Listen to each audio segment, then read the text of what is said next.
बोलिए श्री वृंदावन बिहारी लाल की जय हो। सप्ताह ज्ञान यज्ञ की जय हो। श्री स्वामी जी महाराज की जय हो। जो लोग ऊंचे कुल में जन्म लिए हैं, ऐश्वर्य से विद्या से युक्त हैं, ऐसे अभिमानी लोग तो आपका नाम नहीं लेते। तो उन धनवानों से तो वो निर्धन परम धन्य हैं, जो निर्धन होते हुए भी परम धन रूपी आपके नाम को लेते रहते हैं।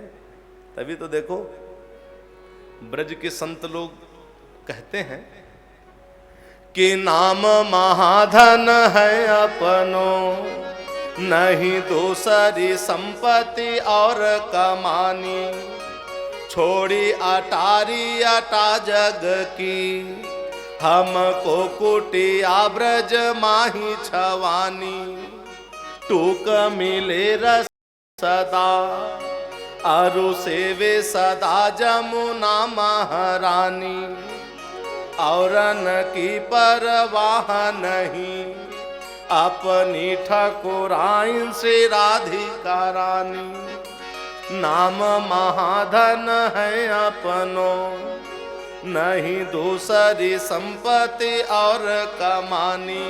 देखो ब्रज के जो संत हैं, जो भक्त हैं, जिनका प्रेम है राधा रानी के चरण कमल में, भगवान श्याम सुंदर के चरण कमल में, तो वो ब्रज के संत यही कहते हैं कि नाम महाधन है अपनो। वो भगवान के नाम को ही अपना धन समझते हैं। भगवत भक्तों, संसार का जो धन है न वो यहां काम आएगा न वहां काम आएगा, और जो नाम रूपी धन है ऐहिकम पारलौकिकम, यहां भी काम आएगा और वहां भी काम आएगा। तो नाम महाधन है अपनो, नहीं दूसरी संपत्ति और कमानी, छोड़ी अटारी अटा जग की। देखो ब्रज के वृंदावन के जो संत हैं, जो भक्त हैं, जिनका बिहारी जी के चरण कमल में प्रेम हो गया है, राधा वल्लभ जी के चरण कमल में प्रेम हो गया है, तो वो जो संत हैं, वो जो भक्त हैं, वो फिर वो ब्रज को छोड़ करके और कहीं नहीं जाते। और क्या कहते हैं? हमको कुटिया ब्रज माही छवानी। वो कहते हैं बस बिहारी जी कृपा कर दो, किसी प्रकार से कुटिया बन जाए, बस आपकी सेवा में लगे रहे। लेकिन हमारी कुटिया तो पहले से बिहारी जी बना दिए, गुरु जी कृपा है। ये जो हित आश्रम है, महंत जी बैठे हुए हैं, यही हमारी कुटिया है। बोलो वृंदावन बिहारी लाल की। हमको कुटिया ब्रज माही छवानी। तो श्रोताओ, कुंती महारानी भगवान की स्तुति कर रही है, बोली कि प्रभु बस कृपा करना, हमारे जीवन में पग पग पर सिर्फ विपत्ति आए, विपत्तियों में ही ये जीव आपका स्मरण करता है। कुंती महारानी कहते हैं कि नाथ, आपकी बाल लीला का एक दृश्य मेरे को याद आ रहा है, और वो दृश्य याद आ रहा है। भगवान बोले कौन सा दृश्य याद आ रहा है बताइए। तो कुंती महारानी बोली प्रभु मुझको वो दृश्य याद आ रहा है कि गोप्या ददे त्वयि कृतागश दाम तावद, याते दशा सुकलिलांजन संभ्रमाक्षम, वक्त्रम निनीय भय भावनया स्थितस्य, सामा विमोहयति भीरपि जत बिभेति। प्रभु मुझे आपकी बाल लीला का वो दृश्य याद आ रहा है जब आपने मैया जसोदा की दही भरी मटकी को फोड़ दिया था, अब मैया जसोदा को आपने खूब खिझा दिया था। अब मैया जसोदा आपको पकड़ करके रस्सी से उखल में बांध रही थी। उस समय आपके कमल सरीखे बड़े बड़े नेत्र से अश्रुओं की धारा बह चली थी। तो प्रभु उस दृश्य को देख करके मैं आश्चर्यचकित रह गई कि जो काल के काल ईश्वर के ईश्वर आप हैं, नाथ आप मैया जसोदा के बंधन से डर गए, तो ये आपकी लीला नहीं तो और क्या है।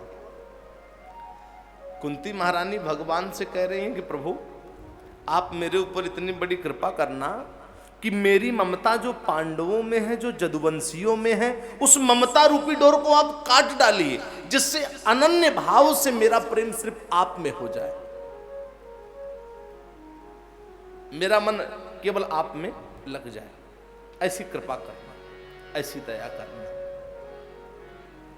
भगवान ऐसा बोले और द्वारिका जाने के लिए तैयार हुए, रथ पर बैठे। लेकिन कुंती महारानी ने जब भगवान की स्तुति किया तो कुंती महारानी के भाव को देखे भगवान मंद मंद मुस्कुराए और रथ से नीचे उतर गए। बोले अब मैं हस्तिनापुर में ही रहूंगा, अभी द्वारिका नहीं जाऊंगा। तो भगवान हस्तिनापुर में ही रुक गए।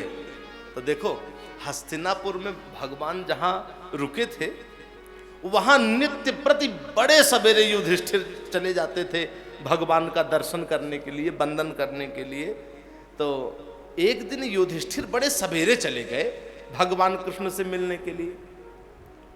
तो युधिष्ठिर वहां पहुंचे, क्या देखते हैं कि भगवान एकांत में बैठे हैं, उनके नेत्र से आंसू बह रहे हैं। युधिष्ठिर कुछ नहीं बोले, चुपचाप बैठ गए। और जब भगवान ध्यान आदि से निवृत्त हुए तो युधिष्ठिर भगवान कृष्ण के पास गए और भगवान श्री कृष्ण को प्रणाम किए। बोले प्रभु अभी थोड़ी देर पहले मैं यहां आया था तो आप किसका स्मरण करके अपने नेत्र से आंसू बहा रहे थे, बताइए। भगवान कृष्ण बोले युधिष्ठिर तुमको नहीं मालूम क्या, तुम्हारे ताऊ पितामह भीष्म इस समय बाणों की सैया पर पड़े हैं और मेरे दर्शन की लालसा में छटपटा रहे हैं, व्याकुल हैं, उनके नेत्र से आंसू बह रहे हैं। तो भगवान की तो ये प्रतिज्ञा है भगवत भक्तों कि जे जथा माम प्रपद्यन्ते तांस तथैव भजाम में हम। भगवान कहते हैं कि मेरा जो भक्त मुझको जैसे भजता है तो भजने वाले को मैं भी वैसे ही भजता। भगवान बोले कि युधिष्ठिर क्यों ना हम लोग पितामह भीष्म से मिलने के लिए चले, क्योंकि वो सभी धर्मों की ज्ञाता हैं, उनसे मिल लूंगा तो मुझको भी शांति मिलेगी और उनको भी शांति मिलेगी। भगवान के कहने की देरी थी, युधिष्ठिर सभी भाइयों के साथ तैयार हो गए। अब भगवान अर्जुन के साथ रथ पर बैठे, ये सब पितामह भीष्म से मिलने के लिए गए। ध्यान देना, जब ये सब पितामह भीष्म से मिलने के लिए गए तो श्रोताओ उस समय पांचों पांडव पहुंचे। क्या देखते हैं कि पितामह भीष्म स्वर्ग से गिरे हुए देवता के समान बाणों की सैया पर पड़े हैं। अब प्रभु के दर्शन की लालसा में छटपटा रहे हैं। उनसे मिलने के लिए नारद, भरद्वाज, परशुराम, धौम्याचार्य, कृपाचार्य ये सब आए हुए हैं। तो श्रोताओ अब पितामह भीष्म ने ये देखा कि मुझसे मिलने के लिए पांचों पांडव आए हैं, उनको बड़ी प्रसन्नता हुई। अपनी वाणी से उनका जथा योग्य सत्कार किए, बैठाए। इसके बाद पितामह भीष्म देखे कि अरे मुझसे मिलने के लिए यदुकुल वारिध पूर्ण चंद्र आनंद कंद ब्रजबल्लभ गोपी जन बल्लभ कमल नयन भगवान श्री कृष्ण भी आए हैं। अब तो पितामह भीष्म बड़े प्रसन्न हो गए, अब भगवान की सुंदर छवि को देख रहे हैं। युधिष्ठिर को बुलाए, बोले युधिष्ठिर धर्मपुत्र यहां आओ,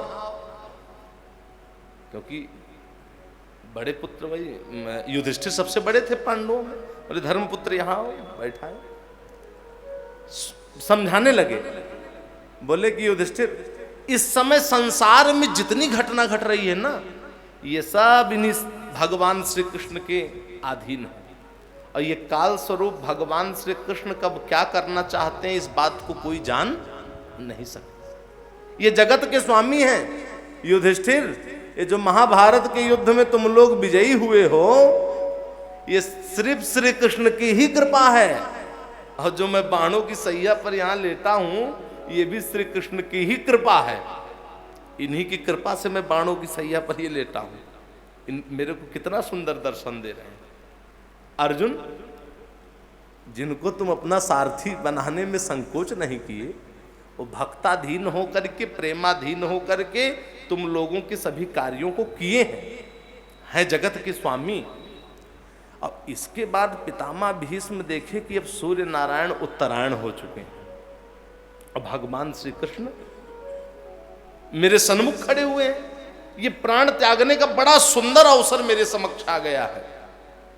तो श्रोताओं ध्यान से सुनना, भागवत महापुराण में पितामह भीष्म भगवान श्री कृष्ण की स्तुति कर रहे हैं।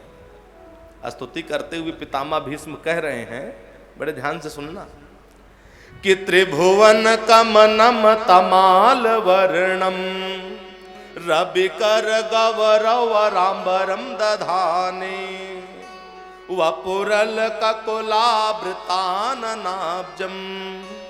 विजय सखे रतिरस्तो में नवद्या कि त्रिभुवन कमनम तमाल वर्णम। पितामह भीष्म भगवान कृष्ण की स्तुति कर रहे हैं। क्या कह रहे हैं? कि त्रिभुवन कमनम तमाल वर्णम, कि प्रभु आप त्रिभुवन सुंदर हैं, अर्थात त्रैलोक्य में आपकी सुंदरता से बढ़कर के और कोई दूसरी सुंदरता है ही नहीं। आपका श्याम तमाल के समान श्याम वर्ण है, जिस पर मनोहर पीतांबर सूर्य की रश्मियों की तरह लहराते रहता है, मुख कमल पर घुंघराली अलके लटकते रहती हैं।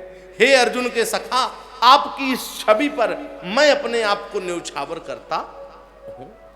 प्रभु, मुझे युद्ध के समय की वो विलक्षण छवि याद आ रही है आपकी, जब आपके मुख कमल पर लटके हुए काले घुंघराले बाल घोड़ों की टाप से उठी हुई धूल से मटमैले हो गए थे और मुख कमल में पसीने की छोटी छोटी बूंदें मोतियों के समान चमक रही थी, और इधर मैं अपने तीखे बाण को चला करके आपके कवच को तोड़ डालना चाहता था। उस कवच मंडित कोमल शरीर पर हे श्री कृष्ण मैं अपने आप को न्यौछावर करता